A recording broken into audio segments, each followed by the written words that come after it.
Check this out. MAGA influencers are posting old photos of Donald Trump to convince people that he's actually healthy today. This is absolutely something you need to be aware of because they're clearly trying to cover up Donald Trump's health decline. For example, yesterday, the MAGA voice account on Twitter posted this: Donald Trump is the best grandpa. Trump looks so young. I love this photo. First of all, if Donald Trump looks young in this photo, then I'm 6'5" and I'm going to the NBA. But second of all, this is a pretty weak attempt to make us think that Donald Trump is healthy because not only does he not look good in this photo, but also this is a very old picture of Trump. Kai Trump, the girl in the photo who Trump is related to, posted this in November of 2024. It's now August in 2025. Or here's another one. The Patriot Oasis said after a long week of winning, Donald Trump got a round of golf in at Trump National Golf Club, Washington, D.C. This was just posted yesterday, except this video is also old. It's not clear when exactly this video was filmed, but the earliest I could track it was in June. That's when it was posted of 2025. And still in this video, he looks insane. He does not look healthy there. And others like Benny Johnson are trying to say this photo of Donald Trump is prime form. Yeah,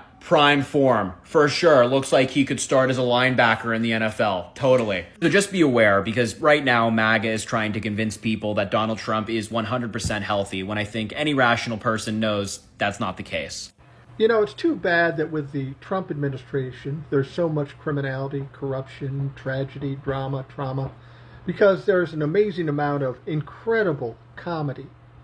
I don't know if you heard, the Director of Homeland Security, Kristi Noem, she was on one of the Sunday programs, I think Face the Nation, and she was talking to them about the various things she's involved in, even though she doesn't know what she's involved in. But they were talking to her about putting the military into these cities, specifically Los Angeles. This is what she said. She said, well, it's a good thing we put the military into Los Angeles, because if Donald Trump had not done that, Los Angeles wouldn't exist anymore. That Los Angeles would fall. Now that's a fucking good one. Because it didn't fall when we had the 1960s Watts riots. It didn't fall in the 1990s when the Rodney King riots were out there. And that was some crazy shit. That was some bad shit. But a riot that wasn't even being reported in Los Angeles. Apparently Donald Trump and all his military fucks and National Guard went in there and saved us. They spent most of their time in a 4-block area. But the entirety of Los Angeles would have fallen if not for the brave deeds of Donald fucking Trump. Now tell me, that's not fucking hilarious. Donald Trump's PR appearance yesterday may have done more harm than good, as he is doing something that he never does. Now, as you know, the last few days, Donald Trump has been missing in action, and rumors and questions have been swirling because of it, and Donald Trump, to try and quiet the noise, made an appearance. But notice something about this image. Look at what Donald Trump is doing. He is holding a coat on a hanger. Now, Donald Trump never carries anything. He never carries his own luggage, his own clothing. He always has somebody else doing it. So why is he holding a coat on a hanger? And I say it so specifically because he never wears a jacket when he's wearing his golf attire. So what is he trying to cover up? Is he trying to cover up something?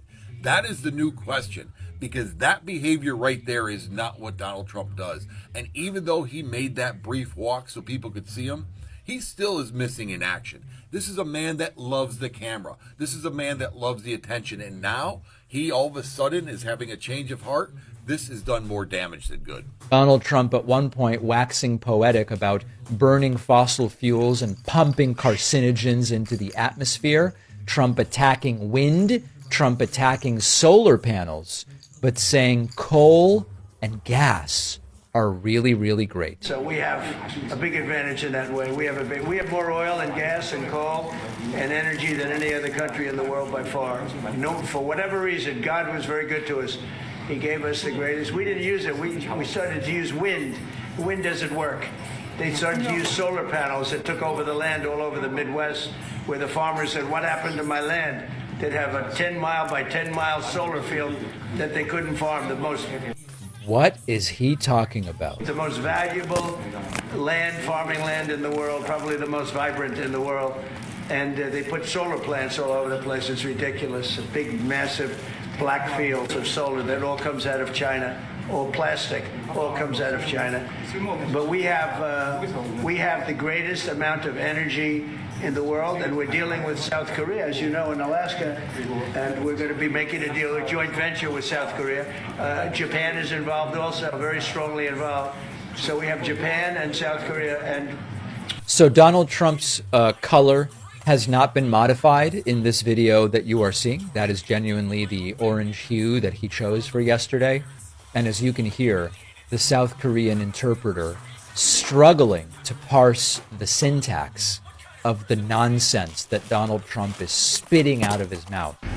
All right, Trumpers, come and get me. Hey, listen, let's talk about a few things here. Let's talk about slandering your name. Donald Trump does a great job at going around and slandering people's names.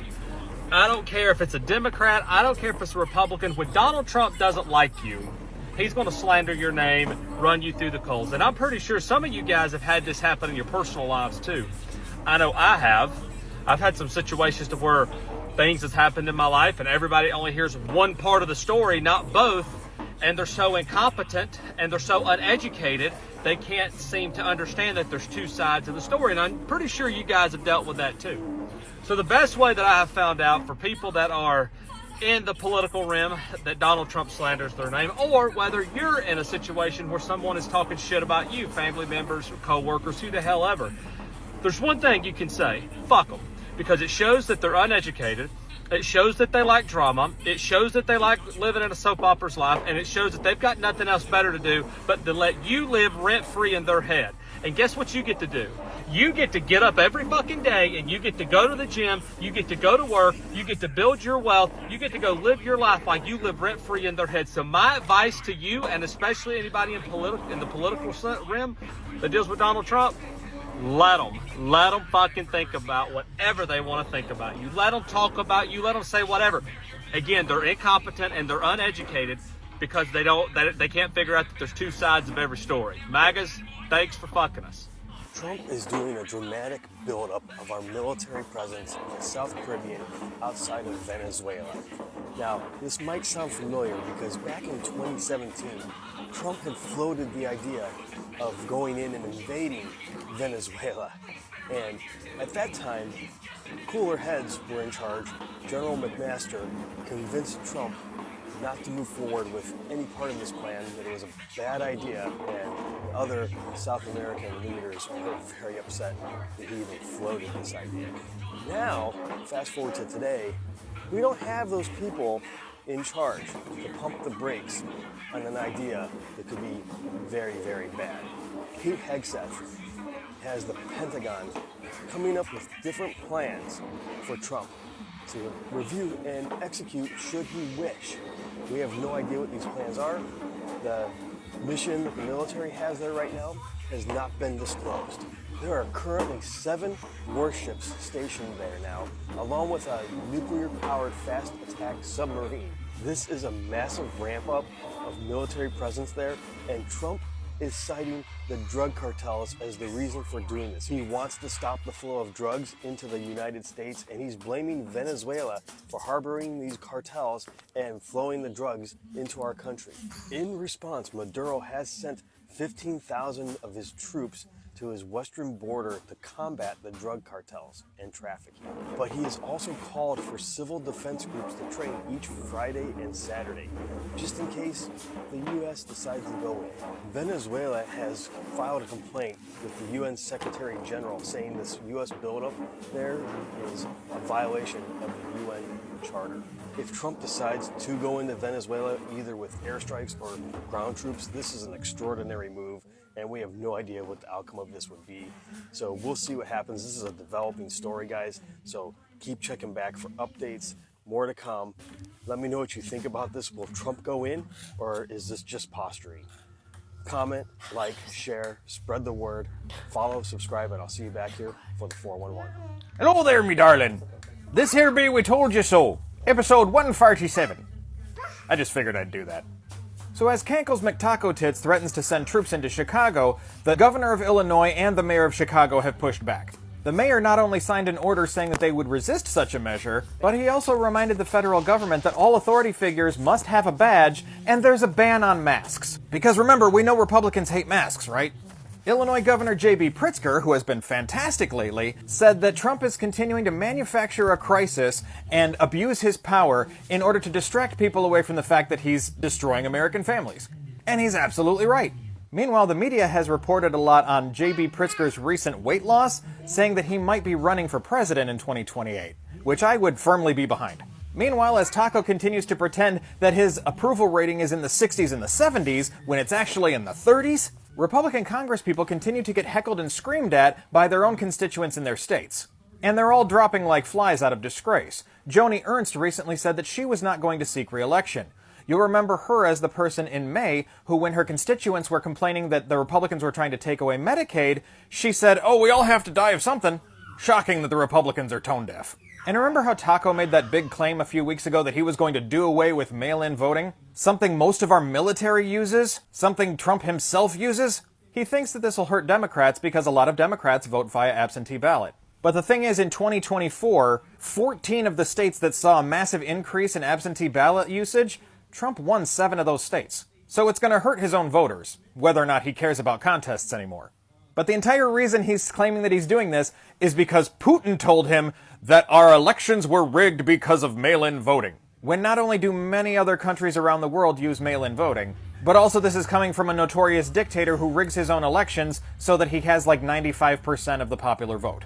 Also, just to remind those people who keep thinking it's a massive problem when it's not, the Brennan Center for Justice did an extensive study on this after 2020 and found that voter fraud happens like 0.00004% of the time.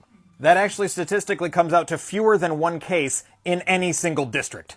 The Associated Press found that amongst 6 swing states, there were 475 potential cases, not even confirmed cases of it, out of 25 million ballots. And if you want to extrapolate that out even further, the Heritage Foundation's own database, the Heritage Foundation, who are very much pro-Republican, their database lists 1,300 convictions for voter fraud over the last 40 years consisting of billions of votes, which if you do the math actually comes out to 0.00002%. So once again, voter fraud is not a widespread problem and would not have affected any outcome of the elections. Yet Trump recently said that he is going to issue an executive order to require voter ID as well as mail-in voting restrictions, purely because he thinks it'll hurt minorities and Democrats. But again, just like I've said before about his claim that he's going to use an executive order to do away with all voting machines and absentee ballots, he does not have the authority to do that. It's going to be mired down in lawsuits, because the power for how elections are run is dictated solely by the states. But Taco Tits thinks he's a king, and anything he says is a decree from his throne. This has been We Told You So. I don't know how I can manifest this any fucking harder. Do you remember this video that Trump put out like around February, March, something like that? And people said, oh, he's just trolling. And some people said, it's just political satire, which, what the fuck? And I looked at it and I went, oh shit. That is Trump trying to build his Vegas strip in the Middle East. That's the tech bros trying to build their own secure oasis. And sure enough, last night, I think it was, or this morning, there's a proposal for the U.S. to take over Gaza, remove everybody, and then create a luxury destination. And it would be like a tech industry, like whatever. And I knew they'd want it too because there's water there. Because of course they have to have their yachts. They need everyone to see their yachts because their yachts are their phallic symbol for everybody. And that way they can have women brought in. They can be like secured off. They'd have Israel's weapons that we pay for. Hopefully they don't have children dropped in, but who knows? Who knows? And the video I did on that got banned. Interesting. So I said that, and then today, I think it was today, they released a proposal that the U.S. will go in, take over Gaza for 10 years, remove everybody so that they can build a tech oasis, like luxury destination. And part of why I bring this up, besides the fact it's the foulest of foul, is because a lot of the people on the right are waking up about Israel and Gaza. They aren't being duped about Israel anymore, because when you grow up on the right, you are taught from day one to defend Israel. You don't even know why. But if you're Christian, it's because Jesus is supposed to come there. That's where the second coming is happening. And that's part of Trump protecting Israel and making Jerusalem the capital. I can't even remember all the stuff he's done. And as growing up in the Mormon cult, like, we were taught to protect Israel, and also, like, there have been other just like us. They tried to make us like the same. And so you always protected it. But people on the right, I'm seeing a lot of videos on here saying, like, yeah, so I'm Republican, but the stuff with Gaza is bullshit. Like, that's evil and wrong. And that's one of the ways people are waking up. In fact, there was a couple, probably, I don't know, around 70, that were big-time Trump supporters until that video posted. And a lot of people, that's when they start waking up, because there's been several things along the way that have woken people up in the cult. I mean, from day one, Elon Salute woke people up from Maga. I know, because I get their messages.